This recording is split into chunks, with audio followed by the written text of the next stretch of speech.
नमस्कार दोस्तों, स्वागत है आप सभी का हमारे YouTube channel civil step Himachal में। तो दोस्तों HPPSC के द्वारा जूनियर ऑडिटर का पेपर 1 कंडक्ट करवा लिया गया है और इस पेपर में जितने भी सवाल पूछे गए हैं उनके आंसर्स आज की क्लास में मैं डिस्कस करने वाला हूं। तो वीडियो के लास्ट तक आप सभी ने बने रहना है और अपना स्कोर एक बार चेक करना है कि कितना आपका स्कोर यहाँ पे बन रहा है। ये जो पेपर 1 है दोस्तों, ये क्वालिफाइंग होता है, यानी कि आपको 35% स्कोर करना है, यानी कि 100 मार्क्स में से आपको 35 मार्क्स चाहिए। तो 50 क्वेश्चंस है, हर एक जो सवाल है ये 2 नंबर का होगा। तो आपने ये देखना है कि आपके कितने सवाल सही हैं। नेगेटिव मार्किंग भी इसमें रहेगी, तो लास्ट में हम ये भी डिस्कस करेंगे। आपने मुझे कमेंट सेक्शन में नीचे बताना है कि आपके कितने सही हैं और कितने गलत सवाल हैं। इसके अलावा अगर आपको किसी भी आंसर में इश्यू आता है तो feel free to mention in the comment section. आप हमें कमेंट्स में बताइए, हम उसको क्रॉस वेरीफाई करेंगे। अगर आपका आंसर ठीक होता है और हमारा अगर मान लीजिए गलत होता है तो हम उसको वहां पे करेक्ट भी करेंगे। ठीक है जी। तो चलिए दोस्तों, शुरू करते हैं आज की वीडियो। तो टोटल 50 क्वेश्चन से 10 सवाल हमारे इंग्लिश के हैं, जो पहले 10 हैं, और लास्ट के 10 सवाल होंगे हमारे हिंदी के। उसके बीच जो 15 क्वेश्चंस रहेंगे हमारे करंट अफेयर्स के और जीएस का सेक्शन जो होता है, और 15 क्वेश्चंस रहेंगे हमारे एचपी जीके के। ठीक है। लेवल की अगर मैं बात करूं तो जेओए अकाउंट्स का पेपर हुआ था लास्ट संडे, तो उसके कंपैरिजन में ये जो एग्जाम है ये इजी है। उसके कंपैरिजन में मैं ये नहीं कह रहा हूं कि ये पेपर इजी है। हाँ, अगर मैं कंपैरेटिव देखूं तो हमारा जो जेओए अकाउंट्स का पेपर था, पेपर 1, वो ज़्यादा मुश्किल था as compared to junior auditor. तो इसका लेवल थोड़ा सा कम है उससे, लेकिन ठीक ठाक है इसका भी लेवल। तो भाई पिछला पेपर जो था उसमें काफ़ी बच्चे थे जिनका पेपर जो है वो क्वालिफाई नहीं हो पाया था। पेपर 1 जो है, पेपर 2 में अच्छा स्कोर था। तो इस बार भी आपने ध्यान से देखना है कि भाई एक बार अपना स्कोर चेक कर लो। अगर आपका 35 से ऊपर स्कोर बन रहा है तो आपका पेपर 1 जो है वो क्वालिफाइड है। ठीक है। तो फिर आपका पेपर 2 भी यहाँ पे चेक हो जाएगा। तो चलो दोस्तों शुरू करते हैं। सबसे पहला सवाल क्या है? Indicate the correct sentence. हमें ये देखना है कि इनमें से कौन सा सेंटेंस जो है जो वो करेक्ट है।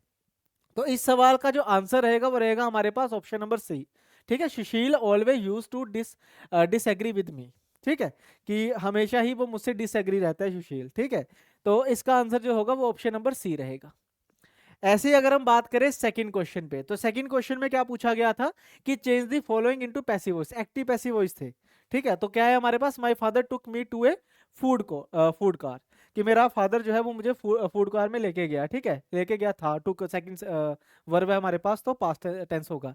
इसका आंसर आएगा हमारे पास I was taken to a food court by my father.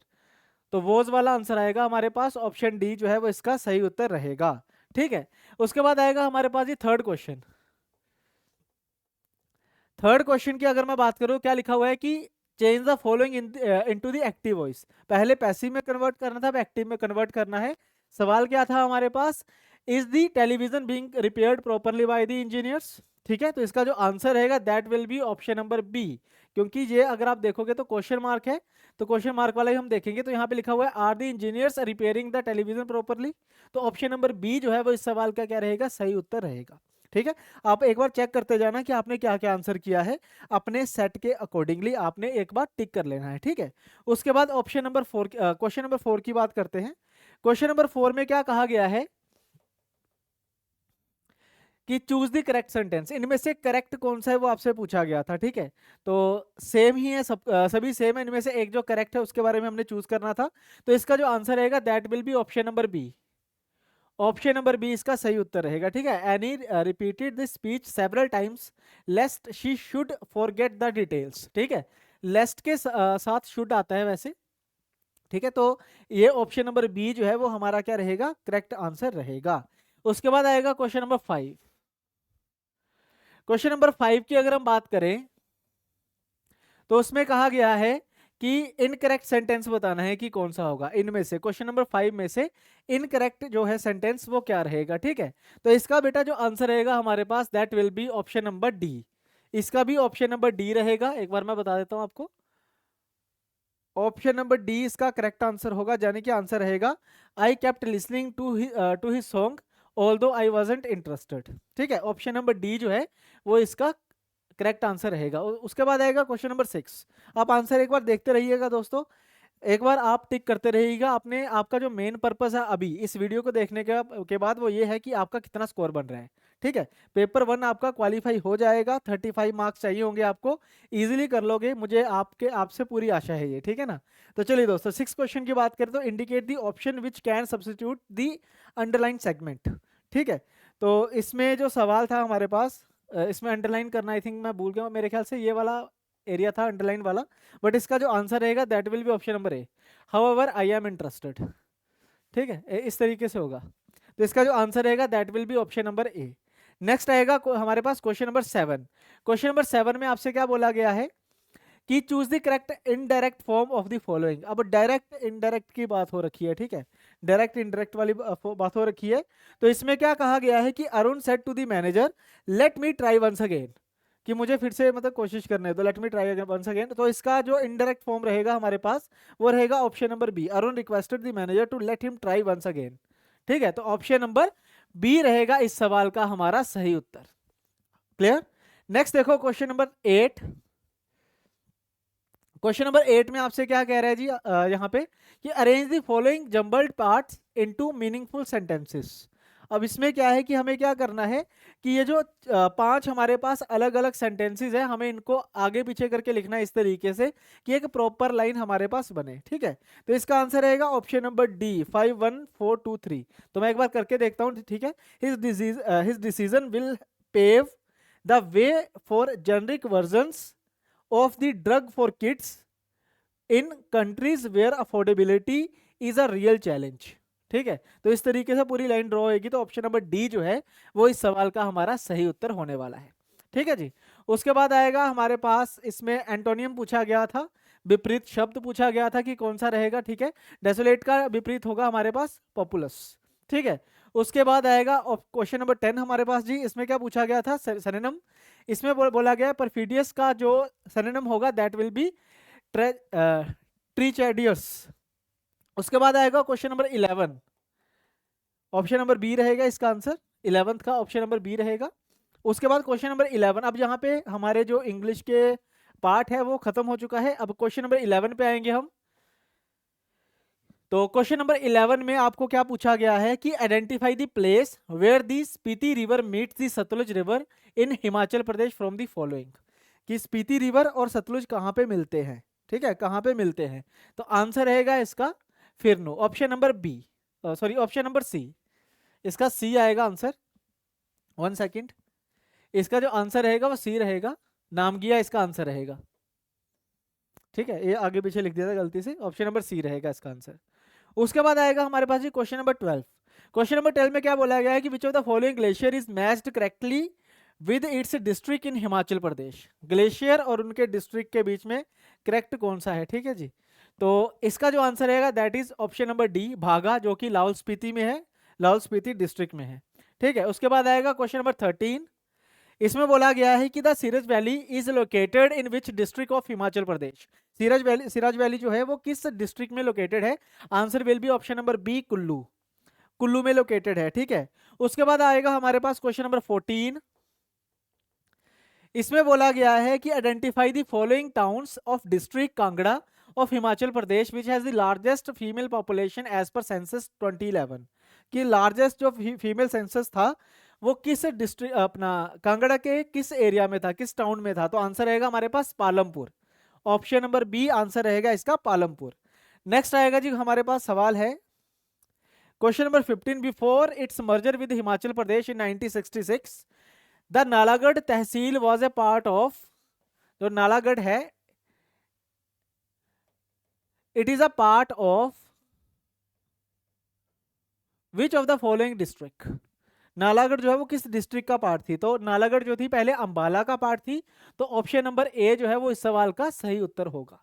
ठीक है, नेक्स्ट आएगा हमारे पास which following is estimated a decrease of capital outlay for 24-25 which is the revised estimates of 2023-2024 in Himachal Pradesh. तो आंसर रहेगा हमारे पास ऑप्शन नंबर 3, अबाउट 8%, अबाउट 8%। ठीक है, उसके बाद नेक्स्ट क्वेश्चन है हमारे पास identify the rate of interest which will be charge from students under the Himachal Pradesh government scheme, और government scheme doctor Jashwant Singh Parmar विद्यार्थी ऋण, जो लोन की फैसिलिटी देती है। ठीक है, तो उसका जो रेट ऑफ इंटरेस्ट है उसकी बात पूछी गई, तो आंसर आएगा ऑप्शन नंबर बी, 1%। ठीक है, नेक्स्ट आएगा हमारे पास क्वेश्चन नंबर 18। इसमें क्या बोला गया है कि which of the following is correct about Himachal Pradesh 2023, कि इनमें से कौन सा इन 2023 कि हिमाचल प्रदेश के बारे में कौन सा सही है। तो इसका जो आंसर रहेगा हमारे पास ऑप्शन नंबर डी रहेगा। Lahaul Spiti district has the lowest number of bank branches. Lahaul Spiti में सबसे कम बैंक की ब्रांचेस हैं, तो ऑप्शन नंबर डी इसका करेक्ट आंसर होगा। उसके बाद नेक्स्ट है हमारे पास जी, identify the location of Basheshwar Mahadev Basheshwar Mahadev temple district of Himachal Pradesh from the following, कि कौन से डिस्ट्रिक्ट में बशेश्वर महादेव टेम्पल है। तो आंसर रहेगा हमारे पास ऑप्शन नंबर बी कुल्लू। ठीक है जी। उसके बाद आएगा क्वेश्चन नंबर 20। आप आंसर एक बार मैच करते रहिएगा बच्चे। क्वेश्चन नंबर 20 में क्या बोला गया है कि how many national parks of wild life sanctuaries are located in Himachal Pradesh. National parks आपसे पूछा गया है कि कितनी है। आंसर रहेगा जी हमारे पास ऑप्शन नंबर ए 5। आपने कमेंट सेक्शन में बताना है एक बार कि कौन कौन सी नेशनल पार्क्स है, ठीक है। उसके बाद आएगा हमारे पास जी, which of the following is the correct name of painter who has made the painting of Gaddi ballet.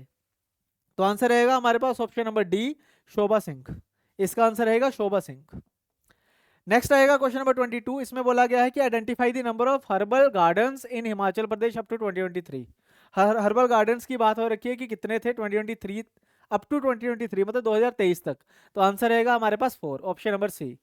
Next आएगा हमारे which of the following is the correct contribution of the GDP of tourism in Himachal Pradesh in 2023। Answer will be option number A 7%। 7% इसका सही उत्तर रहेगा। उसके बाद आएगा जी, how many dwelling have been sanctioned under the Mukhyamantri Awas योजना इन हिमाचल प्रदेश अंटिल दिसंबर 23।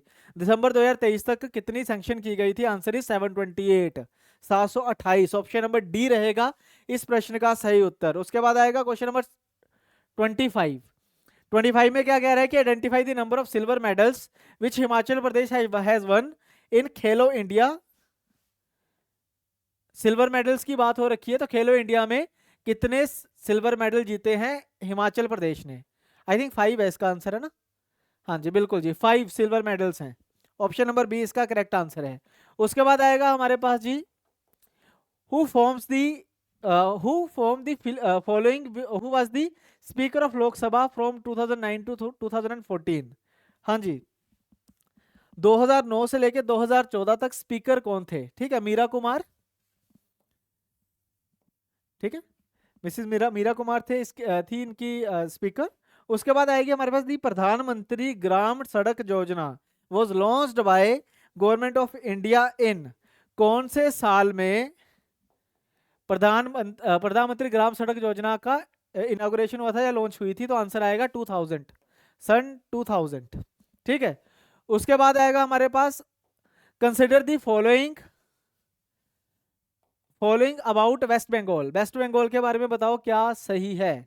ठीक है, तो ये तो थोड़ा सा अलग ही तरीके का सवाल पूछा गया है। एक आधा सवाल होता है जो बिल्कुल आउट ऑफ द बॉक्स होता है, तो ये वही है कि वेस्ट बंगाल के बारे में हम क्या ही जानेंगे, है ना। तो हो सकता है कि काफी बच्चों ने इसको स्किप किया हो। बाकी इसका जो आंसर था that is option number C, 3 और 4 इसका आंसर था जो सही था, क्योंकि ये तो हमें पता है it celebrates the Durga Puja West Bengal में होती है। तो उसके बाद है अंडमान निकोबार, और जो वेस्ट बंगाल है इनकी जो हाई कोर्ट है वो एक ही है। ठीक है, ये भी सही है। ठीक है, बाकी इसका देखो मुझे भी पता है कि किसी को भी कोई ज़्यादा आइडिया होता नहीं है।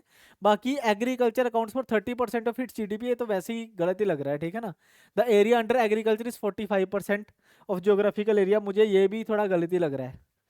बाकी आंसर क्या होगा, 3 और 4 होगा मेरे अकॉर्डिंगली। नेक्स्ट अगर हम बात करें क्वेश्चन नंबर 29 की, क्वेश्चन नंबर 29 की अगर हम बात करें तो identify the percentage of share of women MPs in 16th Lok Sabha. 2014 में लेकर 2019 तक बताओ कितने परसेंट वुमेन एमपीज थी। तो आंसर आएगा 10.7%। Answer is 10.7%। Next question is question number 30। The Vistara airlines is a joint venture between, जो विस्तारा एयरलाइन है वो किन किन की जॉइंट वेंचर है। तो टाटा का शेयर है उसमें, टाटा का शेयर है सिंगापुर एयरलाइंस के साथ। ठीक है, टाटा का शेयर शुरू से ही था ये। उसके बाद अगर हम बात करें क्वेश्चन नंबर 31, तो 31 की अगर हम बात करें तो where was set up the provisional government by Subhash Chandra Bose in 1943। 1943 में provisional government by Subhash Chandra कहाँ सेटअप की गई थी? Answer is option number D, Singapore. ठीक है, अगर यहाँ पे जापान लिखा होता तो हो सकता था थोड़ा डाउटफुल हो जाते स्टूडेंट्स, लेकिन सिंगापुर इसका करेक्ट आंसर है। ठीक है, next is identify the women scientist who was associated with Chandrayaan 3 from the following. Chandrayaan 3 के साथ कौन से जो थे वो एसोसिएटेड थे? तो answer is Ritu Karidhal, option number C इसका करेक्ट आंसर होगा। ठीक है, उसके बाद क्वेश्चन नंबर 33 की अगर हम बात करें तो Anita Ratnam is a famous dancer of which of the following dances. जो अनीता रत्नम है वो कौन से डांसेस के लिए ज्यादा फेमस है? आंसर होगा इसका भरतनाट्यम, आंसर होगा भरतनाट्यम। ठीक है, नेक्स्ट इज क्वेश्चन नंबर 34 में बोला गया है कि which of the following annual meeting of World Economic Forum was held in Davos in January 2024। तो करंट अफेयर का सवाल है। ठीक है, तो आंसर आएगा इसका 54th हमारे पास ये हमारी मीटिंग थी वर्ल्ड इकोनॉमिक फोरम की। नेक्स्ट इज क्वेश्चन नंबर 35, लिखा हुआ है कि identify the following which is the largest lake of Africa.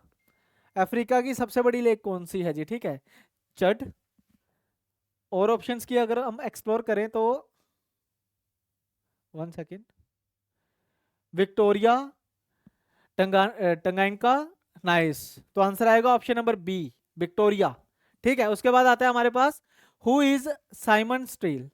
ठीक है, तो इसका आंसर रहेगा he is the climate chief of UNO, United Nations organisations. ठीक है, ऑप्शन नंबर डी रहेगा इसका आंसर।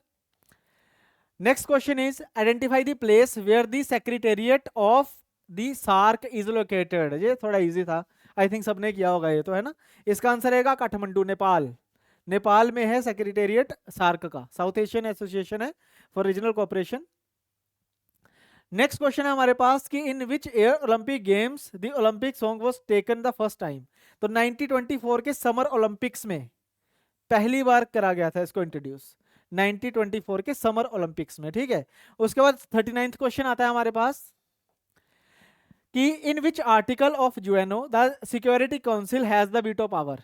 वीटो पावर की बात करी गई है कि जो सिक्योरिटी काउंसिल जिसमें 5 कंट्रीज आती हैं हमारे पास, ठीक है, उनके पास वीटो पावर होती है, यानी कि कोई एक भी अगर मना करेगा तो वो कोई भी प्रोग्राम जो है वो इंप्लीमेंट नहीं किया जाएगा बाय द यूएन। तो आंसर रहेगा आर्टिकल 27, आंसर रहेगा ऑप्शन नंबर डी, आर्टिकल 27। ठीक है, कमेंट सेक्शन में बताना कि कौन से 5 नेशन है।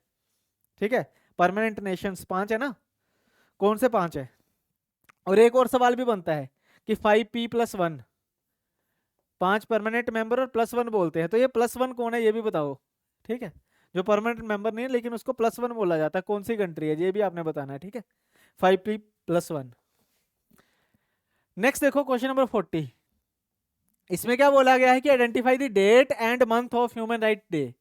भाई ह्यूमन राइट्स डे कब मनाया जाता है? तो answer is 10 December, 10th of every December, 10 दिसंबर को मनाया जाता है ह्यूमन राइट्स डे। ठीक है, उसके बाद आएगा हमारे पास हिंदी के 10 सवाल। ठीक है, हिंदी के 10 सवाल आएंगे, जल्दी जल्दी एक बार देख लो जी। ठीक है, फिर आप अपने एक बार आंसर अपने के साथ चेक कर लेना, देख लेना कि कितने नंबर बन रहे हैं। तो कमेंट सेक्शन में बताना जरूर है कि किसके कितने नंबर आ रहे हैं, और अगर कोई सवाल मैंने गलत करवाया है तो वो भी मेंशन करना है कि ये सवाल गलत है, उसको फिर हम क्रॉस चेक करके जो भी होगा फाइनल आउटपुट आपको उसी कमेंट के नीचे रिप्लाई कर देंगे। ठीक है, चलो नेक्स्ट देखो जी, जो आदमी पत्र बांटता है वह डाकिया होता है।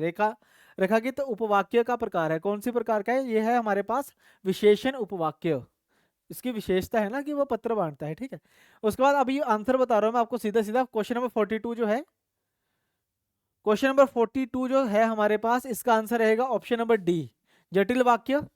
ठीक है, क्वेश्चन नंबर 43 जो होगा निम्नलिखित में शब्दांकार कौन सा है? तो आंसर रहेगा अनुप्रास, ऑप्शन नंबर सी रहेगा इसका आंसर हमारे पास जी। ठीक है, उसके बाद आएगा क्वेश्चन नंबर 44 में कहा गया है कुछ योजनाएं दुर्भाग्यवश कार्यान्वित नहीं हो पाती, इसमें रेखांकित पद क्या है? ठीक है, तो इसका आंसर रहेगा हमारे पास ऑप्शन नंबर सी, अनिश्चित परिमाणवाचक विशेषण। ठीक है, उसके बाद आएगा नेक्स्ट क्वेश्चन, क्वेश्चन नंबर 45। इसमें बोला गया है कि वह अचानक बैलगाड़ी से नीचे कूद गया, इस वाक्य में प्रयुक्त कारक का प्रकार है, क्या चीज है ये? तो इसका आंसर रहेगा हमारे पास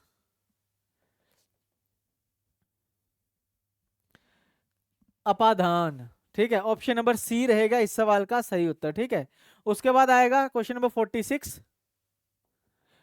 गोपियां यमुना नदी में अकंठ डूब गई, रेखांकित पद किस समास का उदाहरण है? ठीक है, तो इसका आंसर आएगा ऑप्शन नंबर बी। ठीक है, ऑप्शन नंबर बी। नेक्स्ट देखो क्वेश्चन नंबर 47। ठीक है, कांट की हड्डी बार बार नहीं चढ़ती, काठ की हड्डी बार बार नहीं चढ़ती, इसका अर्थ पूछा गया था क्या था? ठीक है, तो ये पहले गलत हो गया था कि सुनहरे अफसर बार बार नहीं आते, लेकिन इसका जो करेक्ट आंसर है दैट इज किसी को एक बार ठगा जा सकता है, बार बार नहीं। तो हो सकता है कि ऑप्शन नंबर सी और डी में कंफ्यूजन हो, लेकिन इसका जो सही उत्तर होगा that is option number C. ठीक है, आगे आएगा हमारे पास क्वेश्चन नंबर 48। 48 में क्या कहा जा रहा है कि निम्नलिखित में से कौन सा शब्द पुत्री शब्द का पर्यायवाची नहीं है? तो answer is option number D, कौन सा नहीं है, तो दारा आंसर आएगा इसका। ठीक है, नेक्स्ट इज क्वेश्चन नंबर 49। इसमें क्या बोला गया है कि भाई मैं यहां अक्सर आ जाया करता हूं, रेखांकित पद क्रिया का प्रकार है, तो कौन सी क्रिया है वो? संयुक्त क्रिया, संयुक्त क्रिया। ठीक है, ऑप्शन नंबर डी। उसके बाद नेक्स्ट लास्ट क्वेश्चन जो है इस पर्टिकुलर टेस्ट का, दैट इज आपकी इच्छा है चाहे दिल्ली जाओ या मुंबई। ठीक है, चाहे दिल्ली जाओ चाहे मुंबई, तो इसका क्या होगा, पद क्या होगा? ऑप्शन नंबर डी, इसका आंसर आएगा हमारे पास ऑप्शन नंबर डी। ठीक है, रेखा की तो ये वाली थी, चाहे दिल्ली जाओ या मुंबई, जहां मन करे। ठीक है, तो ऑप्शन नंबर डी जो है वो इसका सही उत्तर होगा। तो इस तरीके से 50 सवाल थे। अब आप एक काम करिए, जो आपके आंसर्स हैं उनके साथ इसको मैच करिए, आप देखिए कि आपके कितने सही हैं। अगर आपके 35 प्लस मार्क्स बन रहे हैं तो पेपर 1 आपका क्वालिफाइड है। ठीक है, और ऐसे ही जैसे ही हमारे पास पेपर 2 आएगा हम उसको भी डिस्कस करेंगे प्रॉपर तरीके से। ठीक है, तो अभी आप इसको एक बार चेक कर लीजिए, कमेंट सेक्शन में बताना जरूर कि आपके कितने मार्क्स आए हैं। अगर कोई आपको लगता है कि इसका आंसर ये हो सकता था तो जरूर मेंशन करिएगा। ठीक है, तो चलिए दोस्तों, इसी के साथ आज की वीडियो मैं खत्म करता हूं। वीडियो पसंद आई होगी तो इसको लाइक जरूर करिएगा, चैनल को सब्सक्राइब कर लो अगर नए हो। बाकी मिलते हैं अब हम नेक्स्ट क्लासेस में, तब तक के लिए thank you very much, bye bye, thank you ji.